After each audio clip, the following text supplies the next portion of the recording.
परीक्षित जी महाराज बड़े ही आनंद से राजपाट संभाल रहे हैं, बड़े ही अच्छे तरीके से।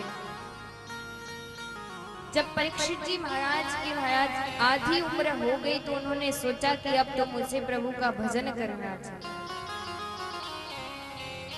परीक्षित जी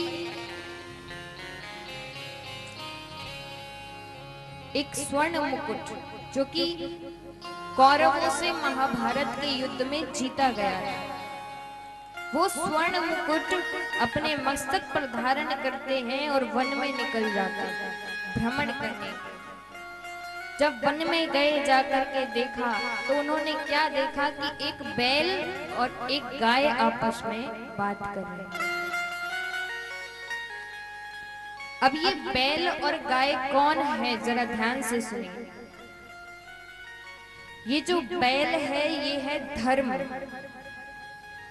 बैल कौन है? धर्म। और गाय है पृथ्वी। तो पृथ्वी और धर्म आपस में बात कर रहे हैं। बैल के 3 पैर कटे हुए हैं और ये बैल के 3 पैर क्या है?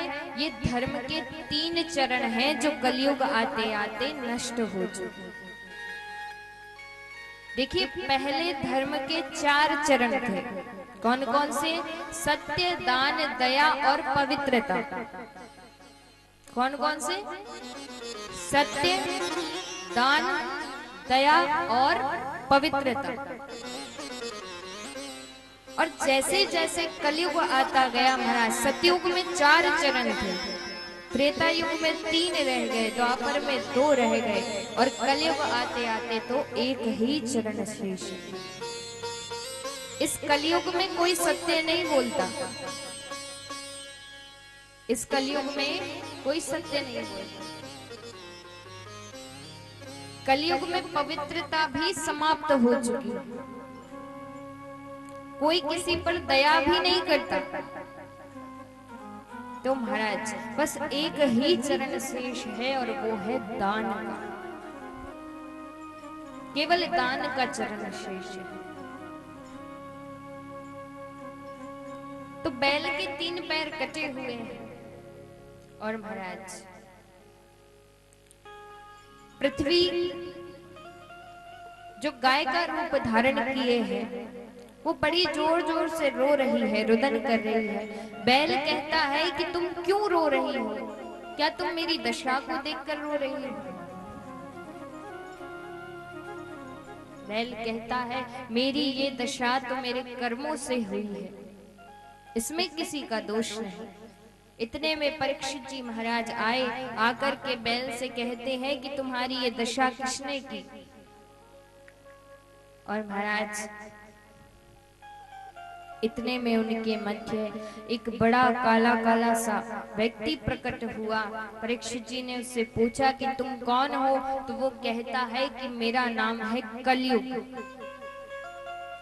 और इस बैल के ये 3 पैर मैंने काटे हैं। परीक्षित जी को क्रोध आया, क्रोध में आकर के उसे मारने के लिए दौड़े और जैसे ही उसे मारने के लिए दौड़े कि महाराज उसने परीक्षित जी के चरण पकड़ लिए। जैसे ही चरण पकड़े परीक्षित जी को स्मरण हुआ कि मेरे बाबा कहकर गए थे कि शरण में यदि एक बार कोई शत्रु भी आ जाए तो उसे क्षमा कर दे। तो परीक्षित जी ने उसे मारा नहीं, क्षमा कर और कहा कि तुम मेरे राज्य से बहुत दूर चले जाओ। कलयुग ने कहा कि महाराज सभी जगह तो आपका ही राज है, अब मैं कहां जाऊं? तो परीक्षित जी ने उसे 4 स्थान प्रदान किए। द्यूतम पानम स्त्री है सुना, यत्र धर्मश्च चतुर्वेद। द्यूतम पानम स्त्री है सुना, ये 4 स्थान है महाराज। सबसे पहला स्थान दिया जुए में। जो लोग जुआ खेलते हैं उन पर कलयुग का बड़ा प्रभाव होता है। दूसरा स्थान दिया मदिरा में, शराब में।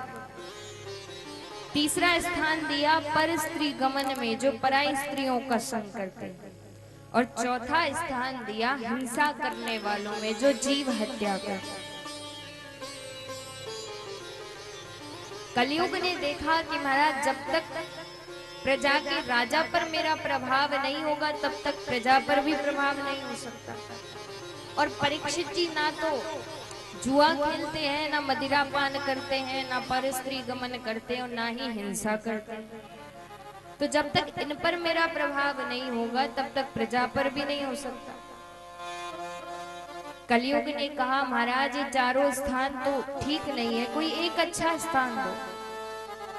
और परीक्षित जी के मुंह से निकल गया कि जाओ स्वर्ण में तुम्हारा वास। जैसे ही कहा कि स्वर्ण में तुम्हारा वास, और महाराज कलयुग को मौका मिला और परीक्षित जी के स्वर्ण मुकुट में प्रवेश कर गए। क्योंकि जो मुकुट परीक्षित जी ने पहना था वो पाप का मुकुट था, कौरवों का, अधर्म का मुकुट। देखिए स्वर्ण में कलयुग का वास है, सोने में। अब आप ये मत सोचिएगा कि आपने जो गहने पहने, आभूषण पहने, उनमें भी कलयुग का वास है। कैसे सोने में है? जो अधर्म के पैसों से कमा करके आप सोना खरीदते हैं, जो पाप कर्म के पैसों से आप स्वर्ण खरीद कर लाते हैं, उसमें कलयुग का वास है। तो है जैसे ही कलयुग ने परीक्षित जी के मुकुट में प्रवेश किया, परीक्षित जी की बुद्धि बिगड़ गई। जो परीक्षित जी संतों के घर घर जाकर, आश्रमों पे जाकर उनसे पूछते थे कि किसी प्रकार की कोई असुविधा तो नहीं है,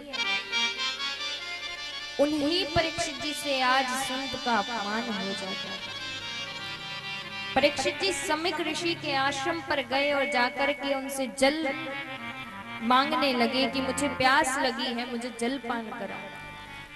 शमिक ऋषि समाधि में थे, तपस्या में थे, उन्होंने उसकी बात का उत्तर नहीं दिया।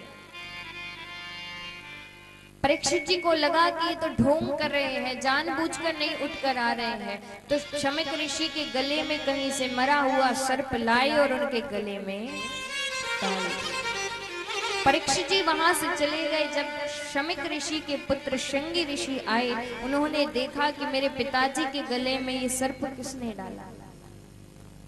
श्रृंगी ऋषि को क्रोध आया और क्रोध में आकर के श्राप दे दिया कि मेरे पिताजी की ये दशा जिसने भी की है उसे 7 दिन बाद तक्षक नाम का सर्प आकर के डसे। और महाराज जैसे ही शमिक ऋषि ने सुना कि श्रृंगी ऋषि ने उन्हें श्राप दे दिया है, शमिक ऋषि ने कहा अरे ये तुमने क्या कर दिया। आज उस परीक्षित की वजह से ही हम निर्भीक होकर के वन में विचरण करते हैं। हम संतों को यदि इतनी सुविधाएं प्राप्त हो रही है तो वो परीक्षित जी के कारण ही हो रही, और तुमने उन्हें श्राप दे दिया। गौरमुख नाम के शिष्य को बुलाया गया और कहा कि जाओ जाकर के परीक्षित जी को सूचित करो।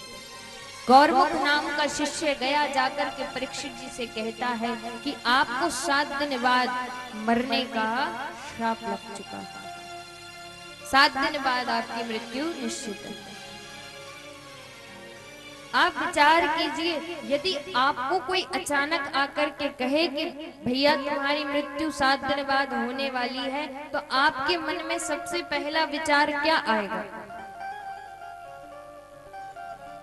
आप सभी से पूछ रहे हैं, यदि कोई आकर के आपसे कहे कि आपकी मृत्यु इतने दिन बाद होने वाली है, तो सबसे पहले आपके मन में क्या विचार आए? क्या सोचेंगे आप? बोलिए। महाराज ऐसे चुपचाप बैठे हैं, किसी ने जबरदस्ती ला करके यहाँ बिठा दिया, ना हिलेंगे, ना डुलेंगे, ना बोलेंगे। ऐसा नहीं होता है महाराज, आपको बोलना पड़ेगा। जब तक कुछ बोलेंगे नहीं, समझेंगे नहीं, जानेंगे नहीं, तो फिर आपका कथा सुनने का क्या फायदा? आप विचार कीजिए, आज हम ही ने आपसे कह दिया कि आपकी इतने दिन बाद मृत्यु होने वाली है, तो सबसे पहला विचार आपके मन में क्या आएगा? किसके बारे में सोचेंगे आप? अपने बच्चों के बारे में, पत्नी के बारे में, परिवार के बारे में, कारोबार के बारे में, प्रॉपर्टी के बारे में, और क्या सोचेंगे? क्या आपके मन में सबसे पहले ये विचार आएगा कि अब प्रभु का भजन कैसे करें, मुक्ति कैसे प्राप्त करें? क्या आपके मन में ये विचार आएगा? सच सच बोलना, किसके मन में ये विचार आएगा? है कोई जिसके मन में सबसे पहले ये विचार आता कि हमें भगवान कैसे प्राप्त होंगे?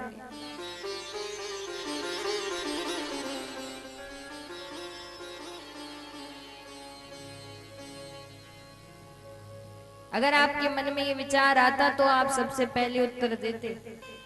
जब से हम पूछ रहे हैं कि यदि आपसे कोई आकर के कहे तो आप क्या सोचेंगे, लेकिन कोई नहीं बोला, क्योंकि आप जानते हैं कि हम इस संसार में, इस संसार के विषयों में इस तरह उलझे हुए हैं महाराज कि कुछ भी हो जाए हमारे मन में कभी प्रभु का ध्यान नहीं आ सकता। तो जैसे ही परीक्षित जी को श्राप लगा,